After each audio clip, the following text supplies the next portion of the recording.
Oiê, tudo bom? Eu sou a Mikan, Mika com 3 N's no final, e hoje eu vou falar de animação, mais especificamente de como Shrek mudou tudo, de como essa história sobre um ogro que mora nos pântanos de contos de fadas repercute até hoje nos filmes animados que a gente assiste. E quem tá comigo no vídeo de hoje é o Telecine, porque se não dá pra imaginar o mundo das animações sem Shrek, também não dá pra imaginar a vida de quem ama cinema sem Telecine. Eles têm mais de 2.000 filmes no acervo, além das Cinelists, que são listas com uma curadoria feita pelos especialistas deles. E é claro que no Telecine tem Shrek também. Se você quiser conhecer, tem o link pra assinar aqui na descrição. E só durante o mês de outubro tem um cupom maravilhoso que dá 60 dias grátis para novos assinantes. Em 60 dias dá pra ver muita coisa, então aproveita. E agora vamos nos aventurar no mundo de Shrek.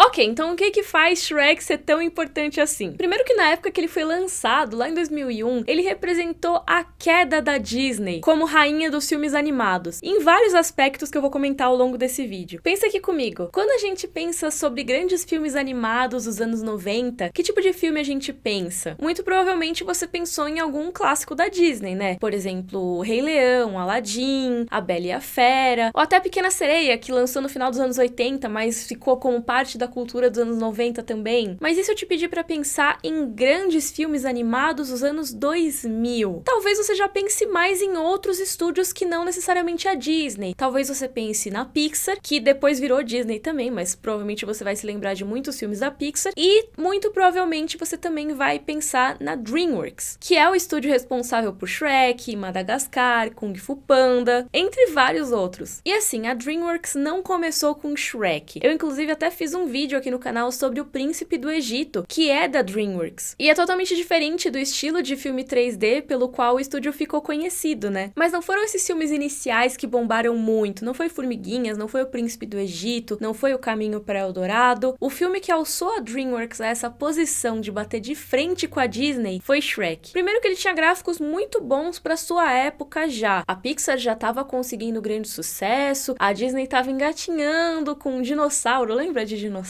E a própria DreamWorks já tinha tentado com o Formiguinhas, mas Shrek já era uma evolução em relação ao Formiguinhas e era considerado um filme com gráficos muito bons pra época. Inclusive estimam que pra fazer Shrek tenham usado cerca de 5 milhões de horas só na renderização das imagens. Mas assim, todos esses filmes da época inicial da animação por computador, hoje em dia se a gente olhar, os gráficos não são mais o que chama tanto a nossa atenção assim. O que eu acho que ficou de Shrek pra posteridade não foram exatamente os gráficos, mas sim a história. Shrek é essencialmente uma paródia das histórias de contos de fadas. Na verdade, eles pegam o imaginário comum dos contos de fadas e satirizam as formas de contar essas histórias, né? Principalmente os filmes da Disney. Lembra que eu falei que Shrek estreou logo depois de uma época dominada pelos filmes da Disney? Essa época que ficou conhecida como o renascimento da Disney, né? E, inclusive, a própria DreamWorks é meio que uma consequência do renascimento da Disney, de uma treta muito grande que rolou. Eu acho que eu já prometi esse vídeo, mas se vocês quiserem eu posso fazer um vídeo só sobre a história da DreamWorks, porque é muito interessante mesmo como rolou toda essa treta com a Disney. Mas enfim, o que é importante sabermos aqui? A Disney é muito famosa pelas suas histórias de contos de fadas. Vários dos maiores filmes de sucesso da Disney são adaptações de histórias de contos de fadas. Tem os filmes mais antigos, como A Branca de Neve e os Sete Anões, A Bela Adormecida, Cinderela, mas mesmo durante o renascimento da Disney, eles estavam trazendo algumas histórias dessas, por exemplo, A Bela e a Fera. E os filmes da Disney, principalmente os filmes das princesas tradicionais, são muito filmes que são pra família toda, filmes que não vão ter piadas consideradas de mau gosto, filmes que vão ser mais moralmente elevados, sabe? Aquele filme mais inofensivo, vamos dizer assim. E até mesmo os filmes que não eram de contos de fadas seguiam um pouco esse padrão, essas histórias mais limpas, sem tanta violência e sem tanta ambiguidade moral. Não é à toa que existe o conceito da morte de vilão Disney, que basicamente quer dizer que boa parte dos filmes da Disney, e em vários filmes infantis em geral, mas a Disney ficou particularmente conhecida por isso, os vilões não são mortos de uma maneira tradicional. O mocinho não vai lá e mata o vilão necessariamente. Muitas vezes o vilão ou a vilã só cai de um penhasco, é atingido por um raio, é atacado pelos próprios comparsas, acaba morrendo meio sem querer por uma consequência do seu próprio ato de vilania ou por alguma coincidência. Não é consequência de um ato de violência da parte dos mocinhos na maioria das vezes. Então os filmes da Disney Disney, eles mostravam essa ideia bem idealizada, uma coisa de moral mais elevada mesmo, de contos de fadas que passam de geração em geração. E vários desses filmes, inclusive, começavam com o próprio livro de contos de fadas, né? Se abrindo, as ilustrações. Por exemplo, A Bela Adormecida começa assim, Robin Hood começa assim, Branca de Neve também. Era uma coisa muito comum de ser feita nos clássicos da Disney. E Shrek também começa exatamente desse jeito, com um livro ilustrado, contando aí um conto de fadas sobre uma princesa que estava presa em uma torre e precisava ser salva e receber o seu primeiro beijo do verdadeiro amor. E em seguida esse livro tem a página arrancada para ser usada como papel higiênico pelo Shrek, que ri e fala: "Ah, tá, como se isso fosse um dia acontecer". E aí, como um grande chute na porta da indústria de animação, a DreamWorks fez Somebody Wants... Não, brincadeira.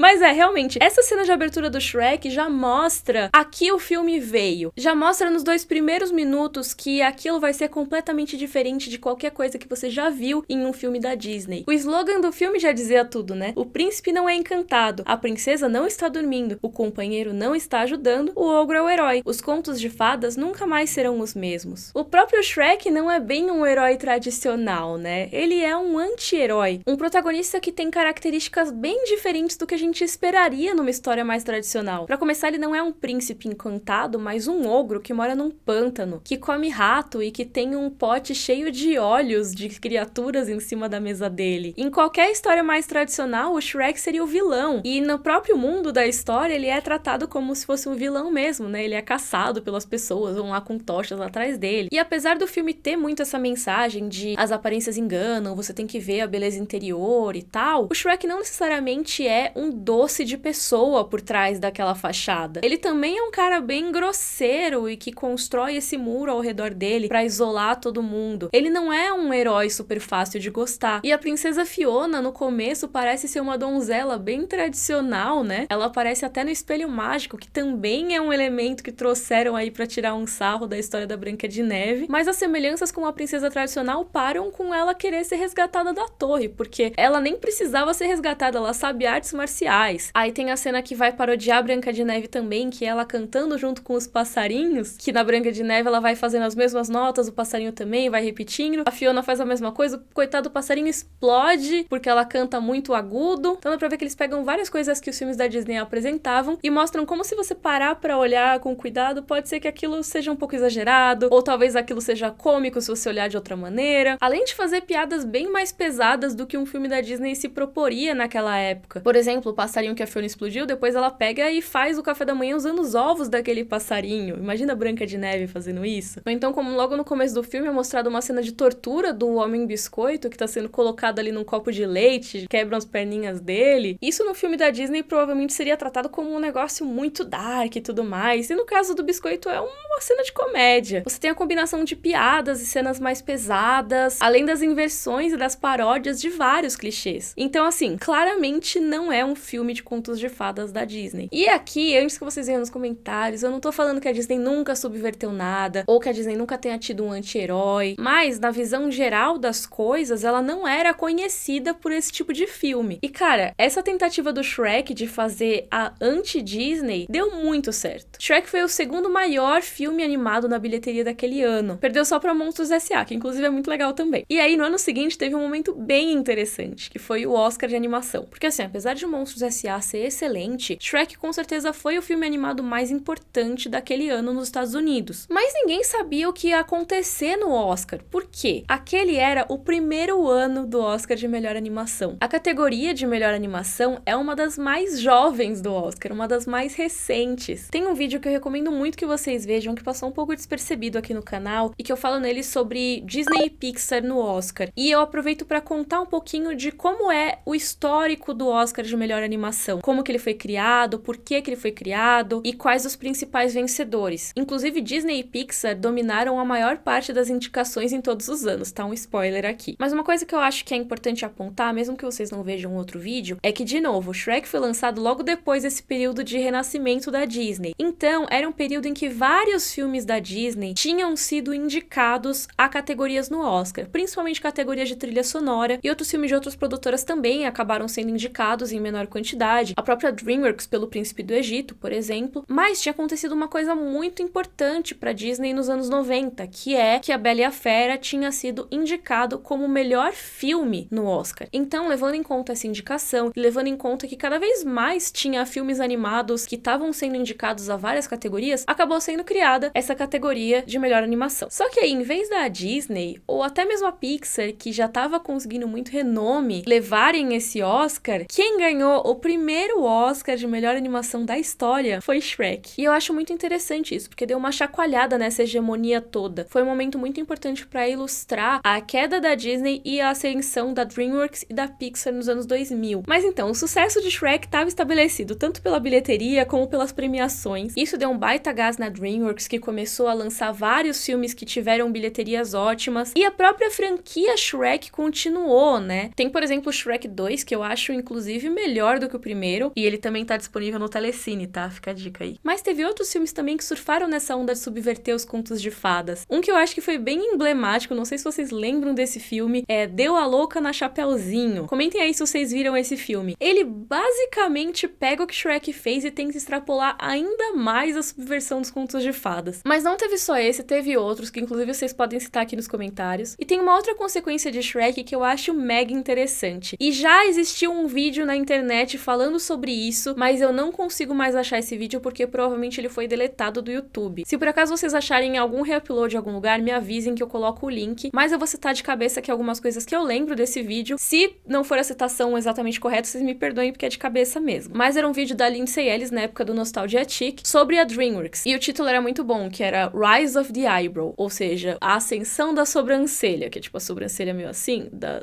DreamWorks. Eu já explico isso. O vídeo é basicamente sobre a história da DreamWorks e da Disney e como uma influenciou a outra. E simplificando muito o que foi dito, se você pegar o pôster de Enrolados, por exemplo, você vai ver que os personagens têm as sobrancelhas arqueadas desse jeito, que é uma cara meio tipo, eu sou meio malandro, eu tenho malícia, sabe, uma cara de sapeca? Isso seria só um sintoma do todo, um exemplo de como a Disney tinha sido influenciada nos anos mais recentes pelas animações da DreamWorks. Porque assim, não é que esse tipo de sobrancelha no pôster não existisse antes, tá? Existia. Por exemplo, Buzz Lightyear aparece bastante com esse tipo de sobrancelha, mas era pra algum tipo de personagem específico. Hoje em dia você vê essa sobrancelha arqueada pra praticamente qualquer personagem em pôster de filme, principalmente da DreamWorks, até o ponto que essa cara ficou conhecida na internet como DreamWorks Face. Mas a questão da DreamWorks Face não é a cara em si, e sim o que ela representa, e até por isso que eu trouxe nesse vídeo, porque Shrek, por exemplo, não tem a DreamWorks Face no pôster dos primeiros filmes. E se você for parar pra pensar, era perfeito que tivesse. Eu achava até que Shrek tinha essa cara nos pôsteres, porque a DreamWorks Face é essencialmente o espírito que veio de Shrek. Pensa aqui comigo, você imaginaria em qualquer uma dessas histórias clássicas da Disney, se eles fossem fazer um pôster, um dos personagens com uma cara, tipo, eu não sei fazer, eu não sou um desenho animado, mas assim, aquela cara, você imaginaria a Cinderela com essa cara? Você imaginaria a Mulan com essa cara? No máximo o Simba criança, que ele aprontava mais e tudo. Mas em geral, os heróis da Disney não fariam essa cara no pôster, porque a Disney não queria passar essa mensagem, entendeu? A questão é que as próprias histórias da Disney mudaram depois de Shrek. Porque do jeito que Shrek, um filme que ficou tão popular, batia na Disney, acabava com a ideia do contos de fada perfeito, do reino perfeito, dos bosques e dos passarinhos e das princesas, não tinha mais como a Disney continuar fazendo o que ela estava fazendo sem as pessoas questionarem. As pessoas já tinham ligado o radar dela, sabe? Elas já não estavam mais tão propensas a ficar imersas numa história de contos de fadas tradicional. Então os próprios filmes começaram a se subverter também. Ai, gente, é que eu não tô mais citando o outro vídeo, tá? Era só a questão da sobrancelha. Eu não lembro mais o que tem no resto do vídeo. Mas se você for pegar o próprio Enrolados mesmo, tirando a questão do pôster, os personagens em si já são muito diferentes do que você esperaria numa história tradicional de princesas da Disney. Você tem um protagonista ladrão, você tem uma princesa que consegue se defender sozinha, e os dois fazendo a cara no pôster. Ou se você pegar um filme como Frozen, que dá risada da ideia de uma princesa decidir do nada se casar com um cara que ela acabou de conhecer e já imaginou que era o amor da vida dela, sem passar um tempo junto com o cara e ver se ele realmente era legal. Mas eu acho que o maior exemplo da influência de Shrek nesses filmes modernos da Disney é em Detona Ralph. Não tanto o primeiro, apesar de o primeiro ser muito parecido à questão de ter um protagonista que é considerado o vilão, que é um cara mais fechado, mas que na verdade, se você olhar por baixo das camadas, ele é mais legal. legal. Não necessariamente por isso, mas por causa de Wi-Fi Roth, a continuação. Que você tem aquela cena que inclusive foi usada como material promocional do filme, da Vanellope com as princesas Disney. Todas na sua versão pijaminha e tudo mais, mas as falas ali são basicamente princesas que assistiram a Shrek e que vão pegar a fórmula Disney e dar risada dela e falar sobre como tem coisas meio estranhas nos contos de fadas, como todas elas passaram por grandes traumas, mas a gente não presta atenção nisso nos filmes, e tudo isso usado pra comédia. Então é a Disney tirando sarro de si mesma, que era algo que ela não se permitia fazer, porque alguém foi lá e tirou sarro antes, e esse alguém foi um ogro que morava no pântano e se limpava com o livro de contos de fadas da Disney. E assim, dava pra eu falar até mais coisa, por exemplo, como a cena do final com o burro cantando I'm a Believer, que tem a dancinha e todo mundo comemorando, como virou uma coisa bem de praxe em filmes animados 3D, que toda a história quase se encerre com uma dancinha com alguma música pop. Tem um monte de exemplos. Não que eles tenham inventado isso, mas virou um negócio que praticamente todo filme animado tem que terminar com isso. Mas eu acho muito legal parar pra pensar nisso, né? Como um filme que a gente viu, às vezes, sem se preocupar muito, pode ter sido bastante importante pra indústria como um todo e pode influenciar a maneira como a gente encara a cultura pop anos depois. Eu acho que hoje em dia, mesmo quem não tiver visto Shrek, sente a influência de Shrek, porque os próprios filmes começaram a ser criados em um mundo em que Shrek existe. Já começaram a se subverter pra evitar as coisas que Shrek apontava, e aí as pessoas que cresceram assistindo esses filmes novos, mesmo se elas não virem Shrek, talvez elas achem um pouco estranhas as histórias de contos de fadas que vieram antes dele. E eu acho isso muito, muito interessante. Queria saber se vocês acham também. Às vezes eu falo umas loucuras aqui no canal, mas eu realmente acho esse tipo de assunto bem interessante. Espero que vocês tenham curtido também. Comentem aqui embaixo que outros filmes influentes vocês queriam que eu trouxesse aqui pro canal. Tem várias histórias legais. Lembrando que tem o cupom pra você conhecer o Telecine aqui na descrição. E se você gostou, por favor, curte o vídeo, assina o canal. Um beijo e até a próxima. Tchau, tchau.